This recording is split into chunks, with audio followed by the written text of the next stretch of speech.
Welcome to another session of On the Road with David Vieira. I'm here today with our guest and David Vieira to talk about domestic violence. I'm Barbara Canalopoulos, and this is Robbie Barrows, April Barrows, the parents of Kianna Barrows. Now, first of all, I want to begin by saying I can only imagine what you have gone through, and I hope it's some comfort in knowing that so many of us are, in our own way, grieving with you.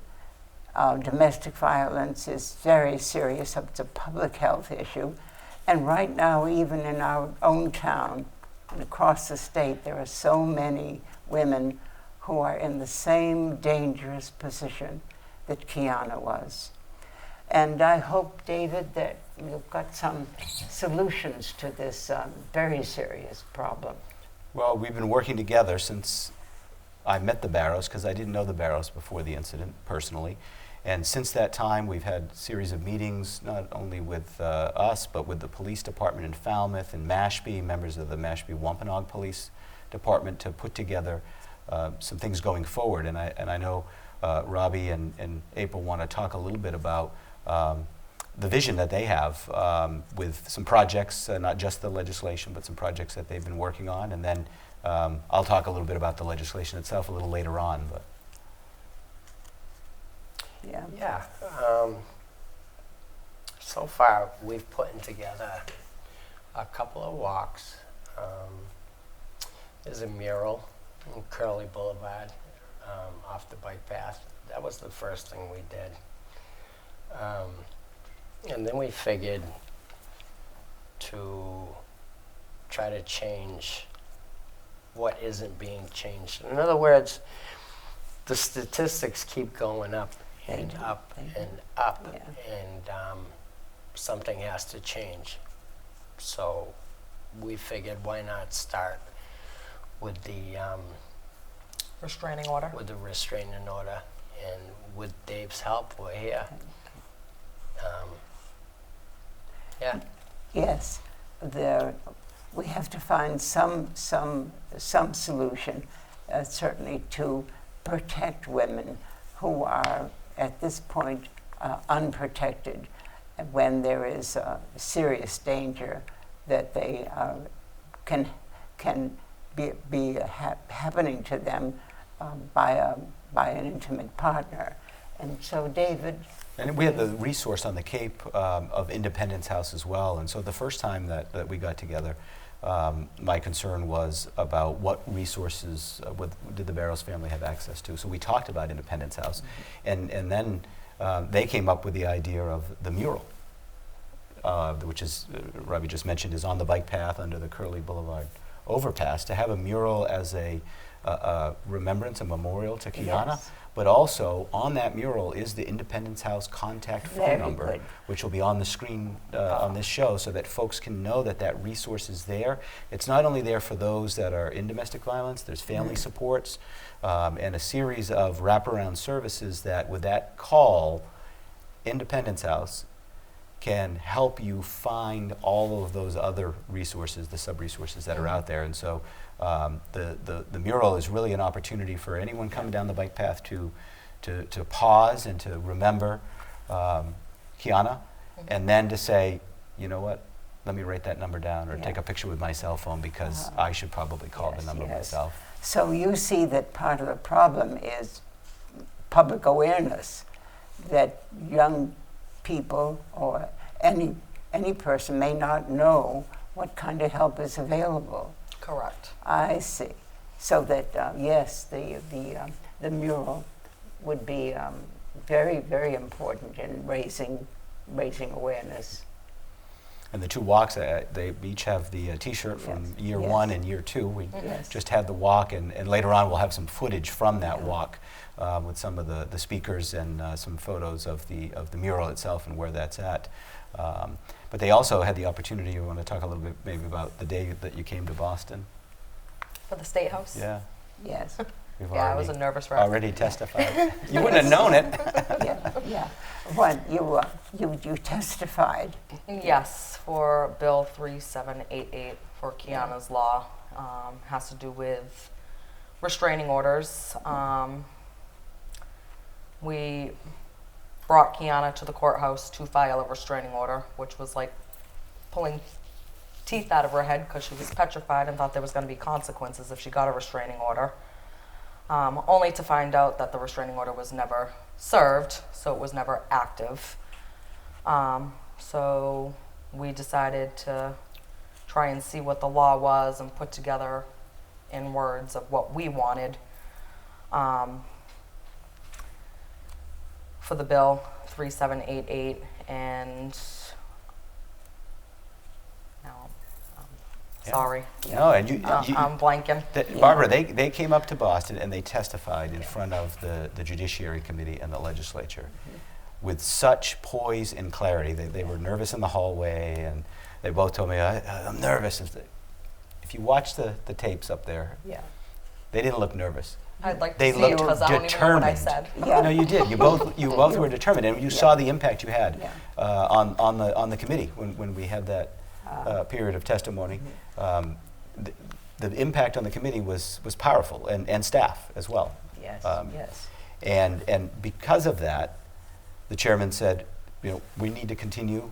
We had a diversion with some other major legislation, but we need to continue the conversation and come back and meet with him again to look at the specifics within this law and how what we've drafted as the first proposal, working with the Falmouth Police, the Mashpee Police, the Mashpee Wampanoag Tribal Police, can be incorporated into state law to address the issues that the Barrows family faced with this restraining order. The restraining order was supposed to be served by the Fall River Police Department, and it wasn't served, and the family didn't know about it. Yeah, and so your work is so important because it's that gap in from the restraining order itself and having it imposed, which is missing. Yes. And that would have gone a long way toward protecting Kianna. Yeah, and if the bill passes, one of the things in it, because if they can't find the individual, I guess they have like 14 days, and the restraining order is null and void after that if you go for the initial restraining order.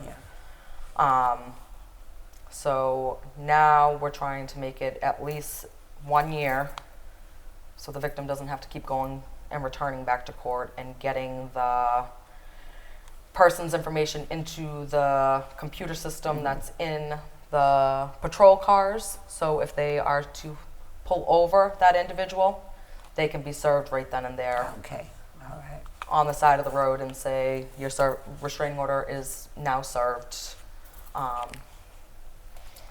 We were just trying to find different ways for that restraining order to be served, and so it's not presented as just a piece of paper, like we just keep hearing. Right. It's just a piece of paper. Right. It shouldn't be just a piece of paper. So if this individual, any individual has a quest for service, right? Let's say they're in Boston and they get pulled over for a traffic violation. Right now, the Boston police will not know that someone is in Massachusetts, some police department is trying to serve notice of a restraining order. If we put it into the CJIS system, as soon as they run the background on the individual that they've pulled over, it will say service is to be rendered. And they, right there at the traffic stop, will serve the notice of the restraining order. And what the other thing that this does, and this was very important for me to learn about this from the conversations that we had early on, was within the rights of family members and witnesses and victims, to make it a right to be notified whether or not it was served and whether or not it lapsed. Oh, yes. So the family didn't, unbeknownst to me, Yes. the family didn't even know that it hadn't been served. And so we're going to put that, if we can, into the rights section of the law that says the family and the victim have a right to be notified about the status of the service so that they can take action. It's a simple phone call. Yes. I didn't hear the guy's name for a long time, so I figured that the restraining order was in place. I think we should have got a phone call. I think that restraining order should have been brought back to the court, telling the court that it wasn't served. In other Yes. words, victim witness, the Advocacy. victim witness advocates should be talking in Yes. all these And towns. talking to the victims that are Yes, yes. applying for the restraining Yeah. orders. So we're saying that the tragedy need not have happened if Yep. information had been. And of course, Yes, then because- with this bill, it isn't just a question of not having police resources. It isn't. So, Barbara, there's actually, the last section of the bill actually asks to have a statewide survey conducted of all police departments, all courthouses, and all district attorneys' offices to look at the staffing levels of the victim advocates. Do they have victim advocates? Do they not have it? So that we can get a picture statewide of are there folks there that can make these contacts, that can fulfill this right that we're trying to put into the law? And if not, then we can say, okay, now what do we do with that? Because if we say mandate everyone have it, well, a very small police department that might only have one police officer in a Exactly, community in yeah. Western Massachusetts might not have that. So we look and we say, well, how do you bring that victim service to that community? Yes. Okay, well, guess what? The district attorney has somebody, or the local courthouse has one, and so we make sure that the service is covered. But we need Yes. that survey to be able to really look, can we create a grant program to help police departments bring on one if they don't have it? So that's the last section of the bill. So tell us just briefly what the progress of the bill. So the bill has had the public hearing, as we mentioned. The next step is when we get back in January, bills will begin between January and February to be reported out of the committees. And so that's what we're going to be focusing on now, is more conversations with the chairman to get a positive report, to get it out of the committee so that it can begin the traditional legislative process. Right. So now let us then look at the walk that we had and the mural that has been put. Where is that located for viewers to be able to go down to see it, the mural? It's right on the bike path. It's right under the Curly Boulevard overpass, and it's hard to miss. It's one Yeah, big okay, picture that's of great. Kianna. The Shining Sea Yeah. bike path at North Falmouth. And North Film is good. And so we have some footage that we're going to show, showing the walk and the mural itself. And the walk also, we should mention, supports Independence House. Yes. Yes. It is a yes. fundraiser All for proceeds Independence went House. to Independence House last year and this year. Very good, very good. So, So let's we'll- go on the road. Yeah, we're on the road once again. And so now we will then run the footage so we can see the walk and the mural. Ladies and gentlemen, we'd like to welcome you all here to Kianna's Walk. On behalf of the Barrows family, we'd like to thank all of you for coming out today, showing your love, support, and your donations today. We have a lot of great things going on today. As you can tell, it's a lot bigger than it was last year, and we really, really appreciate that. We have a lot of great new vendors out here this year, and it's just going to be a great day. It's a beautiful, beautiful day. As you know, April and Robbie picked a day last weekend, and of course, Kianna had her own plans. Once again, she trumped you guys again, so she's got a beautiful day today, and she's still getting her way with things. So this is a great day to be out here, and this is a great, great time and a great cause for domestic violence here today. So I've got a couple of things that I want to run down to you guys. At first, we have all proceeds today are going to be going to the Independence House, and I just want to give you guys a brief summary of what's going on at the Independence House. For over 40 years, the Independence House has been sharing knowledge and skills with survivors in order for them to regain self-confidence, make informed decisions, and initiate change in their lives in order to live empowered, independently, and free from violence. The Independence House has been considered and continues to lead in increasing safety options for adults and children survivors for domestic and sexual violence, increasing knowledge and awareness about domestic and sexual violence prevention. The Independence House is a great place, and it's a great support system for the people that are out there dealing with this situation. So all proceeds today will be going to the Independence House, and we want to give them a big round of applause right now for what they do. We also have a couple of speakers that are going to come up today. I'm going to start off today with Mr. David Vieira. He's going to announce himself and let him know what he does here for us. Mr. David Vieira is a big, big part of this town here, and please put your hands together. It'll give me great pleasure to give the microphone over to Mr. David Vieira. Thanks, DJ. So, don't want to be in front of that one. So, for those of you that were here last year, you heard me tell the story that I didn't know the Barrows family personally. And over the course of the months leading up to the first walk and the permitting with the mural and all of that, I got to know the family. I got to know personally April and Robbie, and over the last year, working together, as I said at the testimony at the State House on a bill we have that I'll mention briefly called Kianna's Law, I've met two of the strongest constituents in my district. They came up to Boston to testify a few months ago before the Judiciary Committee, and before I got in the car at the end of the hearing, I got an email from Jane Doe Incorporated saying, we want to support this bill, we want to make it one of our priorities, we want to work with the Barrows family. It was because of the moving testimony and the strength that April and Robbie had to come and to have to live the story again and tell the story that put committee members and staffers in tears that day at the State House. But a little over a year ago, almost 2 years ago, there was a restraining order that had never been served in Fall River. Kianna and her family didn't know that that restraining order had not been served. And then it lapsed. And they didn't know they needed to go back to the court to seek a new order. Working with the Falmouth Police Department, the Mashpee Police Department, and the Mashpee Wampanoag Tribal Police Department, we've crafted a bill that says that families need to be notified and individuals need to be notified when a service is not rendered. They need to be notified if they have to reapply. And one of the most simplest things, if you turn around, thank you Falmouth Police Department for being here, you see a cruiser right there. And in that cruiser is a laptop computer. And if an individual who's supposed to be served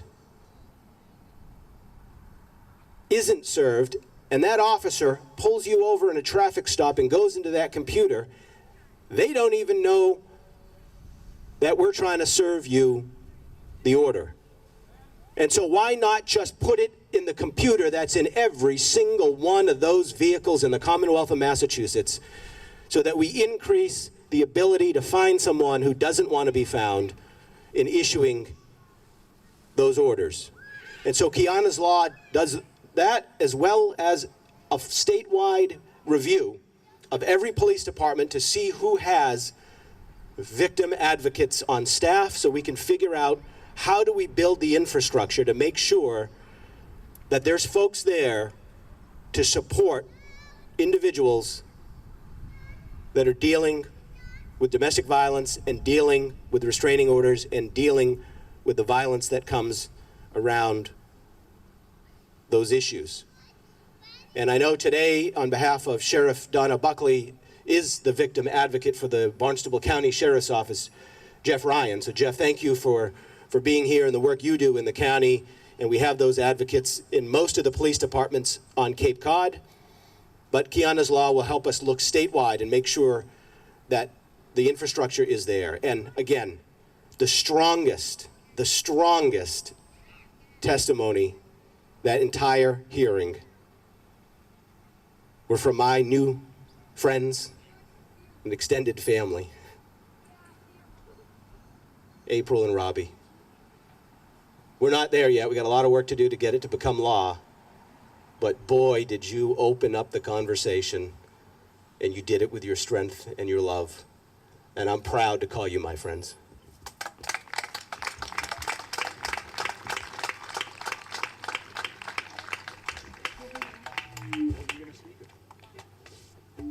All right, ladies and gentlemen, up next we have our DA, Gillabosi. Did I say that right? Almost. Almost right, almost right. Ladies and gentlemen, a big round of applause for our DA in the house today. Morning, everybody. My name is Rob Galabois. I am the newly elected district attorney for the Cape and Islands. I am possible act to follow with Representative Dave Vieira, but I also would like to thank Kianna's family, and in particular April and her husband and Robbie. Just incredible of what you've been able to pull off for this particular event. I also was here last year as a candidate for this particular position. I very much applaud the efforts by Representative Vieira in trying to amend our laws regarding restraining orders. It is, quite important, obviously, to try to make sure we keep our victims as safe as possible. As the new person on the block, I want to acknowledge publicly, certainly, and I'm deeply appreciative of the reception that we have received from the Independence House, and in particular, the executive director is here today, Lisetta. I've gotten to know her, my staff has gotten to know her, and very early on, we had a meeting, I believe it was April or January or February of this year, where I learned a staggering statistic. Her office, if I remember correctly, in fiscal year 22, handled approximately 10,000 clients. And when she mentioned that, I quickly got on my phone as I was going to be speaking next to get in touch with people in my office just to ask, how many cases did we handle as a DA's office, did we prosecute in fiscal year 2022? And when the text arrived on my phone just before I began my remarks, my jaw hit the floor, where we handled about 1,000 cases. About 90%, greater than 90% of the cases go unsupported or unreported. Blew me out of the water. So I absolutely join David Vieira and all of the representatives up at the State House and the state senators for any and all efforts we can make to strengthen our laws involving domestic violence. And I would just invite, if you're a survivor of domestic violence, please take a look around here today. Please take a look at the tremendous support that we have in our local community. Please always remember that we are here for you. Thank you for this moment and enjoy your day. All right, up next we have, from the Independence House, Lisetta, come on up. Lisetta. Just stand right over there. Thank you. My name is not that easy to say, but I'm Lisetta Hirsch-Putnam, and I'm the Executive Director of Independence House. I want to start out this morning by, first of all, extending my appreciation to April and Robbie, and for your strength, your courage. And I was talking with a few of my staff this morning about, how wonderful it is to be here, but I can only imagine what it's like to have to plan this and know that your daughter is not here. So we stand with you, we support you, and we honor your strength and your resilience. So just want to acknowledge that. Let me try to tie together a few things. Representative Vieira talked about the bill that we hope will become law one day. And the issue is that often victims are asked to be responsible for fixing things, right? So what we hope this law is another step in the right direction of placing responsibility where it belongs. Victims often get blamed, why didn't she leave? Why did she stay? And I say she in this moment, but there are different types of relationships. And the DA also mentioned that so many cases do not get prosecuted, and there are many reasons for that, because a lot of times someone may not feel that they're going to be safe if it goes to prosecution, or it's not going to work out in a way that works for them. So my message today really is for the younger people in the audience. At Independence House, we deal with individuals after they have been abused, from emotional to physical to psychological. Kianna was young. I think often people think domestic violence only happens between, married couples or people who are living together and are older. Domestic violence, or intimate partner violence, as we like to call it, can start at any age, from when kids are dating, in high school, even in middle school, where relationships can start to form and become what we might call problematic. So what I want to say to young people today, whether you're in high school, you're in college, you're a parent with a middle school child, listen to this. If you're dating and you are, I don't know what age people date anymore. My daughter is grown, but let's say, 15, 16, 17. It is not love when someone tries to control you in every aspect of your life. It is not love when they want to see your text messages or monitor your social media or tell you who your friends could be or where you should hang out or who you should hang out with. Or if they shove you and say, hey, I just lost it for a minute, I didn't really mean to do that. Here's some, flowers or whatever they give. That is not love. I would urge you to really decide what makes you happy in a relationship. How do you feel when you're with that person? Do you feel safe? Do you feel loved? Do you feel controlled? If you do not, then you should walk away from that relationship. And my message is also for the person who may be potentially causing harm. If you're young and you're in that stage where you recognize yourself, make a change, reach out, talk to somebody, a counselor, explain that you're doing things that you don't like what you're doing, and you can still make a change. And for parents with younger children, teach them what a healthy relationship might look like, whether it's with their buddy, a friend, because this is where it begins. We are hoping every time I do a talk, I say, I hope I never have to come back to do a talk or a walk where we have lost someone or they've been killed because of domestic violence. I still envision that day. I hope that day comes, but in the meantime, the best that we can do is work to prevent it by looking at healthy, what's a healthy relationship. We often, Independence House tries to go into schools so we can do that. We're not always welcome in schools because talking about healthy relationships or domestic violence is seen as threatening somehow. But we're in peril, people. We need to really start further upstream. It shouldn't just be after someone has been killed that we're reacting, or after someone has been injured or harmed in very significant ways that they're coming to us. We really want to start early. And this event hopefully brings awareness to the issue. And I also grieve with Kianna's friends and all her family. And today we honor her. And we know that somewhere in the sunshine, she is applauding this community and their support. And thank you so much. That's all I have to say.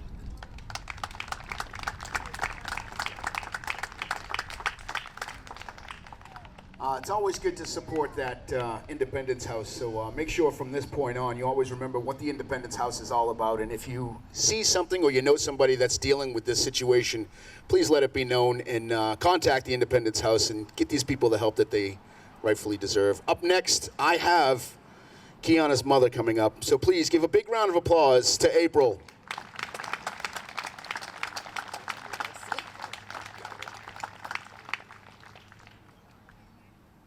Hi, my name is April. I'm Kianna's mother. Kind of bear with me, I don't really do well in public speaking. But I would like to start off thanking my sister-in-law, Deanna, Alyssa, Trina, Cassie, Lexi for helping out with the walk the past 2 years that we've had it. Also want to thank everyone that reached out to help with the walk and are volunteering their time today. And to all the businesses that sponsored and made donations in memory of Kianna. The food trucks and vendors, thank you very much for your support and supporting domestic violence awareness. I would also like to thank the DA for coming and the Falmouth Police Department and accepting our invite to be present for the event. That means a lot to us and shows us support. A special thanks to Kevin Fry.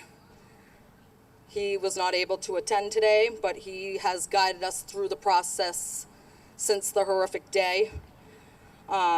If we didn't have him by our side, we'd probably be lost right about now. And he's actually the person that gave us the name for David Vieira. And I want to say thank you very much to David, because David has been there 100%. He has been phenomenal. He's walked us through everything that we've wanted to do so far in memory of Kianna, from getting the mural completed, the walk last year, and the bill that is in process, 3788, Kianna's Law. We, as a family, are just trying to spread awareness for domestic violence and the victims that need help, and let them know that they're not alone and there is resources out there to help them. If we are only helping one family, we are trying our best so another family doesn't have to endure the shattering heartbreak that we are feeling daily. When you lose a child, no one truly understands unless they are in the same situation, and unfortunately, it's becoming a norm. It doesn't matter how your child passes, it puts you in a totally different world. You honestly will never be yourself 100%. Your heart is in heartbreak and feels like the life has been sucked out of you. I do have a poem that I would like to read. When I saw it, I had to buy it and frame it. This was my daughter to the T, 100%. She was beautiful, but not like those girls in the magazines. She was beautiful for the way she thought. She was beautiful for the sparkle in her eyes. When she talked about something she loved, she was beautiful for her ability to make people smile, even if she was sad. No, she wasn't beautiful as temporary as her looks. She was beautiful deep down to her soul. She was beautiful. I can't turn the page. My daughter was truly beautiful inside and out, but Kianna didn't see that beauty in herself. Self-esteem and confidence was pretty much non-existent. Didn't matter how many times she heard it, she just didn't believe it. Kianna would do anything for anyone, didn't matter who you were. She accepted everyone the same, even if they were different. Don't get me wrong, she did have a feisty side to herself if you did cross her, as breaking her trust and causing her heartache. Especially if anything came to her papa. He was her true pride and joy and absolutely loved him with all her heart. One story I would like to tell is Kianna was going into 7th grade, and it was the first year of uniforms. She had come downstairs upset and crying. She had just got off the phone with one of her friends at the time. The friend was upset because school was starting in a week and she had nothing for school and didn't know what to do. Kianna asked if we could get her the clothing and items that she would need to start the school year. Trust me, we aren't a family with a lot of money, but we like to help.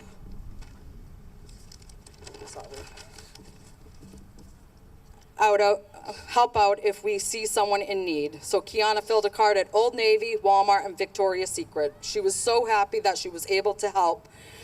She has always been kind-hearted and would try and do whatever she could to help people, even if it was just her open ear that someone needed. She would listen and always try and look at it in a positive vibe.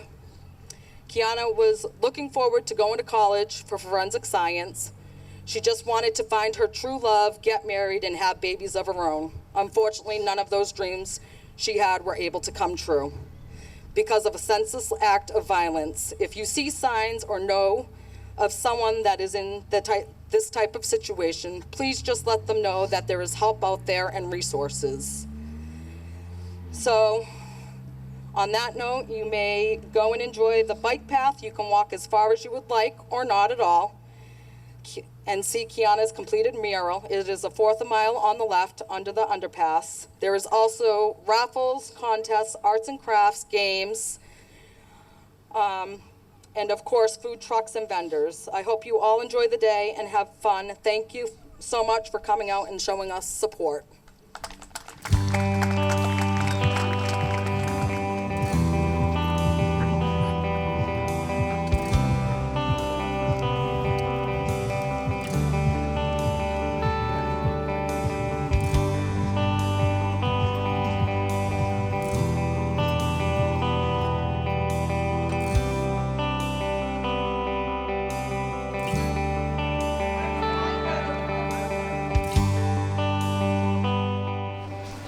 Almighty God, we thank you for this time to gather and remember Kianna's life.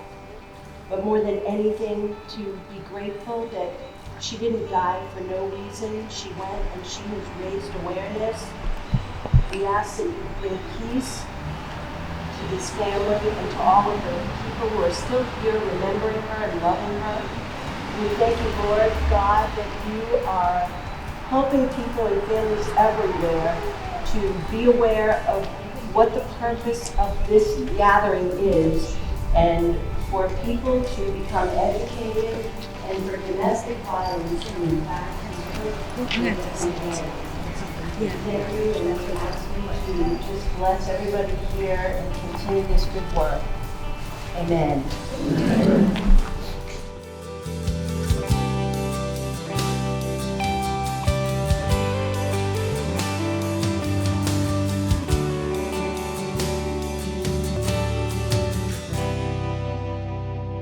Of course, we want to thank you very much for coming with us to talk about this very important topic, and to also let viewers know about what the work that's being done legislatively to help solve the problem.